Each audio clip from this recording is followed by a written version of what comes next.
Hi guys, and welcome to today's SNS Cricket Diaries video or podcast, whatever you want to call it. It's been a day now since we lost the Test series to New Zealand, and it's still hurting. It's still hurting a lot, especially if you look at the way India has performed in this series, way below what their potential and their capability is. And I think it was something that the streak should be cherished. 18 home series, straight home series without defeat, and in fact, I don't think we didn't even uh, draw any Test series. It was win all the way through, but it had to come to an end. But the way it has ended is absolutely disappointing. A lot of careers are on the wane, especially talks are about Virat Kohli and Rohit Sharma, Ashwin and Jadeja, the four performers for India. I would say out of the four, three, Kohli, Ashwin, and Jadeja were actually the key performers. Rohit came into the Test mix much later in during the streak of 18 straight home series wins that we had. However, Rohit did perform well ever since he became a Test opener in 2019. He performed well in England. And has performed admirably well at home. But then again, the returns have not been the way we expected from Rohit. Virat has had quite a terrible last 3 4 years. I mean, I'm just wondering. I was just having just reading out some of his records or data in 2019 when he had a fantastic, you know, average of about 68. Since then, in 2020, it's dropped down to 19, 28 in 2021. He had again 28 in 2022. 2023 it spiked to 55 because of his innings of 186 and I think against Australia at Ahmedabad. And then again, if I remember correctly, he hit a century against West Indies as well that year. Those are the only two centuries that Virat Kohli has hit since hitting his 27th century against Bangladesh in the pink ball Test match in 2019 in Kolkata. So, and then again this year, his average has been a meager 22. So, I mean, with that kind of average, most players would not be in the team for so long. But Virat Kohli being Virat Kohli and having performed so well over the many years has got this long rope. But I think India should reconsider his plays. I think for me, I feel that if he does perform well in Australia, then probably he'll get a longer run. He will definitely go to Australia. Obviously, the squad is out, and he has performed well in Australia over the many tours that he has done. But then again, question marks are there over Kohli, over Rohit. Both of them will be going unless they perform very well against New Zealand in the third Test match. They will be going into that series against Australia very low on confidence in terms of their batting. Issues against spin exist for both of them. In fact, for the Indian team at large. But if you talk about the two experienced players, Rohit Sharma and Virat Kohli, they need to find a way to play Nathan Lyon. He's going to pose a big threat, obviously, even though conditions won't be as spin friendly in Australia as they are in India. But Nathan Lyon, remember, has played most of his career in Australia. Yeah, and he has picked up 500 plus wickets in Test cricket, so he knows how to bowl in Australian conditions. So I think it's going to be a tough task. We have had struggle against him in Australia in the past as well. Remember, he picked up 7 wickets in Adelaide in that famous Test match in 2014 where Virat Kohli hit twin centuries.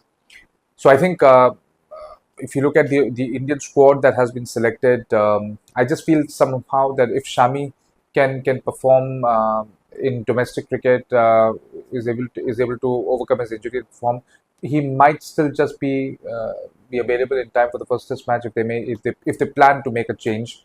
If not, probably from the second Test match. But for that, he needs to be considered first, and for that, he needs to bowl in the domestic Ranji Trophy that is going on. Um, as far as other batters are concerned, Yashasvi Jaiswal has had a pretty decent series, although he would also be kicking himself for the fact that he hasn't gone on to make that big innings, big knock that one expects from him, and which could have turned the tide in India's favor because when he got out, when he was, I think, on 77, that was one of the turning points in the game as well because he was, I guess, the only batter who was facing Mitchell Santner very confidently, was hitting the ball in the gap, playing against the turn sometimes when Glenn Phillips was bowling, and obviously with Mitchell Starc, ball was coming into him most of the time, but the one that he edged was the one that actually straightened or just turned away from him. Shubman Gill, again, question marks over him. A lot of talent, has done pretty well recently against England earlier in the year, and then against Bangladesh as well.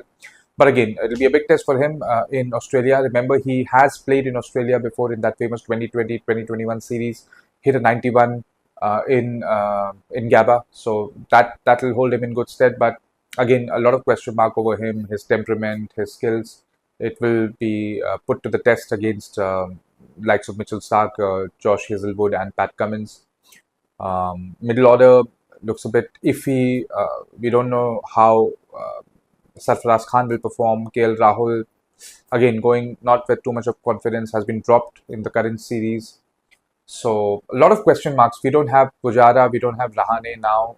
They were two of the stalwarts for us in the last two series, especially in the last series. If you remember Rahane's century against Australia in the second test match at DMCG set up the series for India in a way after they were bundled for 36. So I think India is certainly going to miss both of them for sure. When it comes to bowling, again, as far as the paces are concerned, we don't have Shami, so we are relying a lot on Jasprit Bumrah and Mohammad Siraj to deliver the goods. They have brought in Harshit Rana. They have, I think, Nitish Reddy as the all-rounder as well. So yeah, I mean, looks a pretty inexperienced bowling attack if you discount Jasprit Bumrah and Siraj. So I think they'll have to perform. Siraj, as you know, has been dropped from the first test match. I mean, from the second test match that happened. So Akashdeep, still very much new to the team, will have to take on the mantle of being the third pacer in Australia, because certainly India is going to play 3 seamers minimum and probably one seaming all-rounder in Nitish Reddy. So I think India has its task cut out. WTC points, yes, are on offer there as well. So, and India, having lost the first 2 test matches to New Zealand, haven't done themselves any good in terms of their reach to get to a race to get to the WTC final. So, I mean, it's a very strange territory to be in, where India will go into a third test of a home series, being 2-0 down, series already gone.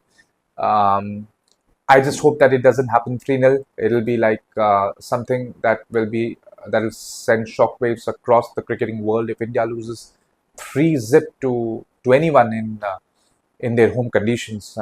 New Zealand, yes, they are going to be cock a hoop after such a fantastic performance in the first 2 test matches, but look at the way they usually are. They are very understated. They haven't made any bold statements. They haven't gone over the top with their celebrations. That's how they are. And they will be very much focused on making it 3-0 in Mumbai. So I think it's going to be a good test match. Yes, a lot of interest has gone because of the fact that the series is over, but the fact that India stands a chance to actually lose 3-0 will create that interest amongst the Indian public to watch them and to see how they can perform in the third test match. I'll do a review of the third test match once it gets over, and then we'll build towards the India-Australia series as well. So until then, take care. Bye.